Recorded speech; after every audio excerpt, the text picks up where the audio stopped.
Hello everyone, welcome back to my YouTube channel Siddhi live blogs. कैसे हैं आप सब? आई होप आप सब अपने घर में बहुत अच्छे होंगे, मस्त होंगे, दुरुस्त होंगे। मैं भी अपने घर में अच्छी हूँ। तो अभी तक जिसने भी चैनल को सब्सक्राइब ना किया हो, चैनल को सब्सक्राइब कीजिए, और जो भी चैनल पे पहली बार आया हो, सब्सक्राइब करना मत भूलिएगा। तो यहाँ पे सुबह के 8:30 बज रहे हैं, और मैंने सुबह का जो काम था, मॉर्निंग का जो काम था, वो फिनिश हो गया है मेरा। और यहाँ पे मैं नहा के आ चुकी हूँ। तो यहाँ पे आज मैंने हेयर वॉश किया है, और बहुत ज़्यादा ठंड पड़ रही है, बहुत ही ठंड पड़ रही है। पर पूजा पाठ करना होता है सुबह में, इसलिए नहाना सुबह को ही पड़ता है।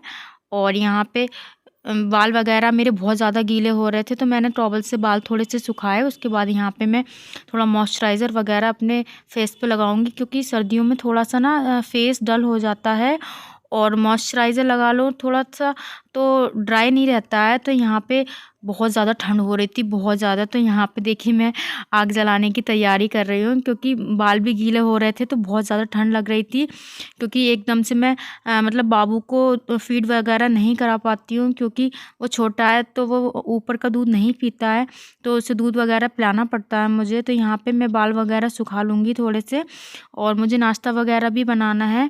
तो यहाँ पे देखिए कोयले आ गए थे, सिद्धि के पापा कोयले लेके आए थे, क्योंकि कोयले ये जला दो ना, जब तक नाश्ता वगैरह बनाएंगे, जब तक कोयले थोड़े से जल जाएंगे, और उसके बाद मैं यहाँ इसे रूम में ही रख लूँगी। तो यहाँ देखिए बहुत अच्छी आग बन गई थी, बहुत ही ज़्यादा अच्छी। और रूम में रख लो तो पूरा रूम भी गर्म हो जाता है। वैसे रूम हीटर जो था हमारा, वो ख़राब हो गया था, इस वजह से कोयले मंगवाना पड़े। क्योंकि रूम हीटर की अगर एक बार रॉड ख़राब हो जाती है ना, तो वो दोबारा से ठीक नहीं होती है। तो अभी तक हमने अभी रूम हीटर दूसरा नहीं मंगवाया है, तो इस वजह से जब तक कोयले से ही हम काम चला रहे हैं अपना। और यहाँ पे नाश्ता वगैरह बन गया था, और मैं यहाँ नाश्ता कर रही हूँ, और बच्चे सारे जो है बेड पे अपनी दादी के साथ नाश्ता कर रहे हैं। तो यहाँ पे सर्दी में सुबह सुबह जब तक आग ना देखने को मिले, जब तक ठंड ही नहीं जाती है, क्योंकि सर्दी बहुत ही ज़्यादा पड़ रही है, बहुत ही ज़्यादा ठंड हो रही है। और मतलब पानी नहा लो तो उसके बाद बहुत ही ज़्यादा ठंड लगती है। तो यहाँ पे देखिए बच्चे भी आग का मज़ा ले रहे हैं, बच्चे भी ताप रहे हैं। मुझे ना बच्चों को ध्यान रखना पड़ता है, क्योंकि आग से डर लगता है ना, बच्चे कहीं आग से हाथ वाथ ना जल जाए। तो यहाँ पे जब तक बच्चे आग तापते हैं ना, तो मैं उनके सामने ही खड़ी रहती हूँ। क्योंकि बच्चे मानते नहीं है, कहना एकदम से सारी चीज़ें छू लेते हैं, तो फिर हाथ वाथ जलने का डर रहता है। और आग से तो बच्चों को तो इतनी अकल नहीं होती है ना, कि बच्चे कुछ भी कर लेते हैं, कुछ भी छू लेते हैं। तो यहाँ पे आग छोड़ने का बिल्कुल मन नहीं कर रहा था, फिर भी थोड़ा किचन का काम पड़ा हुआ था, मैंने बर्तन वगैरह पड़े थे नाश्ते के।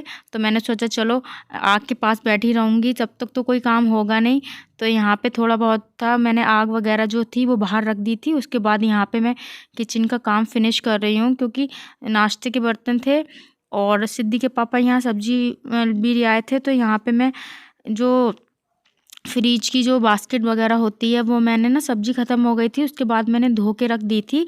तो यहाँ पे सारी सब्जियाँ जो है मैं फिल करके रख लूँगी इसमें बास्केट में। तो आज देखिए सिद्धि के पापा ना बहुत ही सारी सब्जियाँ ना इकट्ठी ले आए थे, क्योंकि वो पूछते हैं क्या लाऊं क्या लाऊं। तो मैं कहती हूँ जो भी मतलब मन करे वही ले आना। तो सब्जी समझ में नहीं आती है ना, क्या सब्जी खाई जाए, समझ में नहीं आती रोज़ रोज़ क्या। तो इस वजह से वो सारी सब्जियाँ थोड़ी थोड़ी ले आए थे। और यहाँ पे सारी सब्जियाँ जो है ना, आज मैं वॉश करके नहीं रख रही हूँ, क्योंकि बहुत सारी सब्जी हैं, क्योंकि 1 हफ्ते तक तो चल जाएंगी। इस वजह से मैं सारी सब्जियाँ ना ऐसे ही उठा के रख दूँगी। जो भी सब्जी होंगी वो मतलब फ्रीज में रखने वाली वो फ्रीज में रख दूँगी, और बाकी जो सब्जी बाहर रखने वाली रहती हैं वो बाहर रख दूँगी। तो यहाँ पे देखिए गाजर वगैरह, और बंद गोभी, और पालक वगैरह, और लौकी वॉकी सब कुछ ही ले आए थे, बैगन वगैरह। तो काफ़ी दिन हो गए हैं, धूप बिल्कुल निकलने का नाम नहीं ले रही है, बहुत ही ज़्यादा ठंड पड़ रही है। और मतलब बिल्कुल टैंक का पानी जो होता है इतना ठंडा रहता है, बिल्कुल कोई भी चीज़ मतलब बर्तन वगैरह धुलो तो हाथ बिल्कुल ठंडे हो जाते हैं। तो अभी मैंने बर्तन धुले तो बिल्कुल मेरा हाथ चल नहीं रहे थे। और आग के सामने बैठे रहो तो ठंड नहीं लगती है, और जैसे ही आग के पास से हटो एकदम इतनी ठंड लगना शुरू हो जाती है। तो यहाँ पे मैंने सोचा सब्जी वगैरह है वो भी करके रख दूँ, फिर बच्चे इधर उधर फैला देते हैं अगर किचन में पहुँच जाएं। तो यहाँ देखिए कितने पूरा बाजार लगा दिया है सिद्धि के पापा ने, आज पूरी सब्जी की दुकान ही लगा दी थी। तो यहाँ पे सारी सब्जी मैंने फिल करके रख दी है, जो भी मुझे फ्रीज में रखना थी वो मैंने फ्रीज में रख दी, क्योंकि आलू और प्याज वगैरह जो होते हैं वो मैं फ्रीज में नहीं रखती हूँ, बाकी सारी सब्जियाँ जो होती हैं मैं फ्रीज में रख देती हूँ। तो यहाँ पे मैंने मशीन लगा दी थी, उसके बाद यहाँ कपड़े धुल चुके हैं। आज मेरे ना 2 दिन के कपड़े इकट्ठे करके धुले थे, क्योंकि धूप नहीं निकल रही है ना, तो कपड़े धो के डाल दो जल्दी सूखते नहीं हैं, और कपड़े सूखते नहीं तो दिक्कत बहुत ज़्यादा पड़ती है, फिर प्रेस व्रेस लगाना पड़ती है। तो यहाँ पे बच्चों के भी रोज़ के कपड़े हो जाते हैं, पैजामी वगैरह भी रोज़ हो जाती हैं, और जब रोज़ मैं भी रोज़ नहाती हूँ और हस्बैंड नहाते हैं तो उनके भी रोज़ के कपड़े रहते हैं, तो कपड़े रोज़ के ही रहते हैं, पर धूप नहीं निकलती है ना तो कपड़े सूखते नहीं हैं, तो बहुत ही ज़्यादा दिक्कत पड़ती है। तो यहाँ पे सारे कपड़े देखिए बहुत सारे कपड़े हो गए थे, तो मैंने सोचा आज चलो धुल ही दूँ। तो देखिए धूप बिल्कुल भी नहीं निकल रही है, और 11:30 बजे का टाइम हो रहा है, और यहाँ पे देखिए कपड़े वगैरह मैंने सब फैला दिए थे। तो यहाँ पे सीधे मैं आपसे मिल रही हूँ शाम की चाय के टाइम, और शाम के 4 बज रहे हैं, और बच्चों को भी भूख लग रही थी, तो यहाँ मैंने देखी चाय बनने रख दी है, और यहाँ मैंने दूध डाल दिया था। दूध थोड़ा बॉयल होगा उसके बाद मैं चीनी पत्ती डालूँगी इसमें।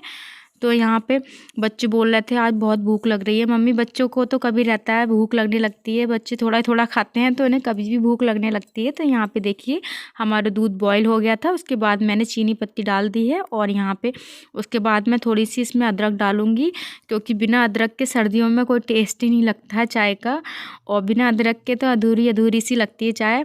तो यहाँ देखिए आज शाम की चाय के साथ आज मैं बनाऊँगी चीला। तो यहाँ पे मैंने चावल के आटे का, और आटा था गेहूं का आटा और चावल के आटे का बैटर बना लिया। उसमें मैंने प्याज और हरी मिर्ची और धनिया वगैरह डाल के अच्छे से यहाँ पे देखिए मैंने मिला लिया है, और उसके बाद यहाँ पे बैटर थोड़ी देर मैंने घोल के उसका बैटर बना के रख दिया था। तो यहाँ पे चाय हमारी दूसरी गैस पे मैंने रख दी है, और यहाँ पे दूसरी वाली गैस पे मैंने तवा रख दिया, उस पर थोड़ा सा रिफाइंड मैंने अच्छे से लगा दिया है। उसके बाद यहाँ पे जो बैटर बना के रखा था वो मैं डाल दूँगी, और चावल के आटे का जो चीला होता है ना बहुत टेस्टी लगता है, आप भी ट्राई करके ज़रूर देखना, बहुत टेस्टी लगता है, थोड़ा थोड़ा क्रिस्पी होता है ना तो बहुत अच्छा लगता है। तो यहाँ पे जब इसमें प्याज वगैरह डालो ना तो टेस्ट और अच्छा हो जाता है इसमें चीले का। तो यहाँ पे बच्चे बहुत बोल रहे थे मम्मी भूख लगी है, बच्चों को भूख लगने लगती है ना थोड़ी थोड़ी देर पे। तो यहाँ पे चीला हमारा बन गया था। उसके बाद यहाँ पे सिद्धि बोल रही थी मम्मी मैं चाय ही पीऊँगी। तो यहाँ पे सिद्धि के लिए और विधान के लिए मैंने गिलास में चाय थोड़ी सी डाल दी, उसमें दूध दे दिया है, क्योंकि वो सिद्धि को देख के चाय की ज़िद करता है। तो यहाँ पे हमारा चीला रेडी हो चुका है, और दोनों बच्चों को मैं दे दूँगी। तो यहाँ पे मैंने ना चाय में सिद्धि के थोड़ा दूध डाल दिया, क्योंकि वो बिना दूध की चाय नहीं पीती है, और यहाँ पे विधान के लिए मैंने थोड़ी सी चाय डाली थी, बाकी मैं विधान को दूध दे रही हूँ। तो यहाँ पे दोनों बच्चे चीला खा रहे हैं, और बच्चों को दे दो ना तो थोड़ा सा खा लेते हैं, वरना दूध वगैरह में बच्चों का पेट नहीं भरता है। तो यहाँ पे विधान को मैं अगर पराठा वगैरह बना देती हूँ या चीला वगैरह बना देती हूँ तो पेट भर के खा लेता है, वरना दूध देते रहो तो दूध से बच्चे का पेट नहीं भरता है। तो यहाँ पे मैंने विधान को और सिद्धि को तो चीला दे दिया था और चाय वगैरह दे दी थी, और मैं मम्मी को भी दे के आऊँगी। और उसके बाद यहाँ पे देखिए मैंने भी चाय पी ली थी। तो यहाँ पे कोई ना कोई बच्चों की डिमांड ही रहती है पूरे दिन, कोई ना कोई चीज़ मम्मी ये कर दो मम्मी वो कर दो। तो यहाँ पे देखिए पालक ना आज फ्रेश ही लेके आए थे सिद्धि के पापा। तो एकदम से बना लो, एक दिन भी रख के बनाओ ना पालक तो वो टेस्ट नहीं रहता है। तो यहाँ मैंने सोचा आज पालक ही बना लूँ, तो मैंने दोपहर में ना साफ़ करके रख दी थी, और यहाँ पे मैंने देखिए बॉईल होने रख दी है। तो यहाँ पे पालक बॉईल हो चुकी थी और मैंने ठंडी होने रख दी है, जब तक मैं लहसुन प्याज वगैरह का पेस्ट बना लूँगी। तो यहाँ मैंने 2 टमाटर भी ले लिए थे और हरी मिर्ची वगैरह ले ली थी। तो बच्चों को साग ज़्यादा कम पसंद होता है, पर घर में बाकी सारे लोगों को साग वगैरह बहुत अच्छा लगता है और मुझे तो बहुत ही ज़्यादा पसंद है साग मुझे। और सर्दियों में बहुत ऑप्शन रहते हैं साग के, मतलब बहुत वैरायटी के साग आते हैं, तो हर दूसरे तीसरे दिन जो होता है मैं साग बना ही लेती हूँ। तो यहाँ पे पेस्ट वगैरह हमारा रेडी हो चुका है और यहाँ पे देखिए मैंने पालक जो है वो ठंडी हो गई थी, उसके बाद पालक भी पीस ली है और यहाँ पे लहसुन प्याज का जो पेस्ट है वो भी बन चुका है और आलू भी मैंने काट के रख लिए थे। सारी चीज़ें मैंने रेडी करके रख ली हैं और यहाँ पे कढ़ाई में मैंने रिफाइंड वगैरह लगा लिया है। उसके बाद जो आलू काट के रखे थे उसको मैं करूँगी फ्राई, क्योंकि आज पालक में मैं आलू डाल के बना रही हूँ और घर में सभी मन से खा लेते हैं। तो यहाँ पे जब भी मैं पालक बनाती हूँ ना, तो मेथी पालक बनाती हूँ तब तो मैं मतलब नहीं बनाती हूँ ऐसे, और जब भी पालक खाली बनाना होता है तो मैं हमेशा ऐसी बनाती हूँ। तो आलू हमारे फ्राई हो चुके थे, उसके बाद मैंने यहाँ कढ़ाई से निकाल के रख लिया है और उसी रिफाइंड में थोड़ा सा जीरा और हींग डाल दिया था और यहाँ पे जो भी मैंने पेस्ट बना के रखा है वो डाल दूँगी। सारी चीज़ों का सारी चीज़ थी इसमें, प्याज और लहसुन और टमाटर, हरी मिर्ची, अदरक वगैरह का जो पेस्ट था वो डाल दिया था यहाँ पे और मैं अच्छे से चला लूँगी। उसके बाद थोड़ा सा मतलब पेस्ट हो गया था, तो यहाँ पे मसाला थोड़ा सा हो गया था। उसके बाद मैंने डाल दिया इसमें हल्दी और यहाँ पे इसमें मैं 2 हरी मिर्ची डालूँगी। इसमें लाल मिर्ची मैं बिल्कुल थोड़ी सी डालूँगी, क्योंकि लाल मिर्ची ना बहुत ही ज़्यादा नुकसान करती है, इसीलिए मैं कम खाते हैं, हमारे घर में कम ही खाई जाती है, लाल मिर्ची कम डालती हूँ सारी चीज़ों में। तो यहाँ पे मसाला हो गया था, उसके बाद जो पालक का पेस्ट बना के रखा था वो भी डाल दिया है और यहाँ पे थोड़ा सा अच्छे से चला लूँगी। उसके बाद मैं इसमें जो आलू फ्राई करके रखे थे वो डालूँगी। तो यहाँ पे थोड़ी सी चला ली थी मैंने पालक, उसके बाद आलू डाल दिए हैं और यहाँ पे बहुत टेस्टी लगता है। ऐसे जैसे साग मैंने बनाया है ना, बहुत टेस्टी लगता है, सबको घर में बहुत अच्छा लगता है। तो यहाँ पे जैसे पालक पनीर लगता है ना, लाइक बिल्कुल भी उसकी ही तरह लगता है, बहुत अच्छा लगता है, बिल्कुल पालक पनीर की ही तरह लगता है। तो यहाँ पे सबसे लास्ट में मैंने ना इसमें नमक डाल दिया है, उसके बाद ढक के रख दिए, आटा लगा के रख दिया था और यहाँ पे हमारा साग भी रेडी हो चुका है, क्योंकि साग बनने में ज़्यादा टाइम नहीं लगता है। तो यहाँ साग हो गया है रेडी। तो आज का ब्लॉग आप लोग को कैसा लगा कमेंट करके ज़रूर बताइएगा और आज के ब्लॉग में बस इतना ही। मिलेंगे नेक्स्ट ब्लॉग में नए ब्लॉग के साथ। Bye bye, take care.